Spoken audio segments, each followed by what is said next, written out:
ଯେହେତୁ କିଡ଼ନୀ ସମସ୍ୟାଟି ହେଲେ ମଣିଷ ତା ଭାବି ଦେଇଥାଏ ଯେ ମୋର ଏଟା ଶେଷ ସମୟ ଆସିଛି। କିଡ଼ନୀ ସମସ୍ୟା କଥା ଲୋକ ଯେତେବେଳେ ଭୟ କରିଥାନ୍ତି ସମସ୍ତେ, ସେ ସମୟରେ ଆପଣ ନିଜର ଏକ କିଡ଼ନୀ ଦେଇକି ଆପଣ ସ୍ୱାମୀଙ୍କ ଜୀବନ ବଞ୍ଚେଇ ପାରିଛନ୍ତି। ଏ ବଞ୍ଚେଇଲେ ସେଥିରେ କ'ଣ ଅନୁଭୂତି ଆପଣ କିଛି ଅଛି? ଏଟା ତ ସ୍ୱାମୀ ମୋର ଠାକୁରଙ୍କ ଆଶୀର୍ବାଦରୁ ଗୁରୁଜନଙ୍କ ଆଶୀର୍ବାଦରୁ ସେ ତ ଗୋଟେ ଦ୍ୱିତୀୟ ଜନ୍ମ ପାଇଲା ଭଳିଆ ପାଇଲେ। ତାଠୁ ମୁଁ କିଛି ଗୁଣ୍ଡୁଚି ମୂଷାର ଗୋଟେ କାର୍ଯ୍ୟ କରିଛି।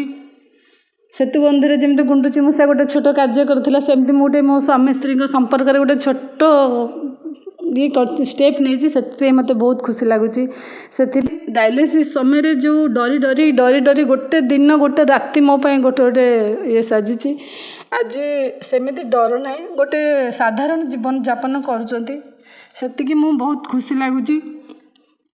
ଯାହା ହଉ ଗୋଟେ ଏମିତି କିଛି ନେଇଛି ବୋଲି ମୋ ସ୍ୱାମୀ ଆଜି ମୋ ପାଖରେ ବର୍ତ୍ତମାନ ସୁସ୍ଥ ଅଛନ୍ତି।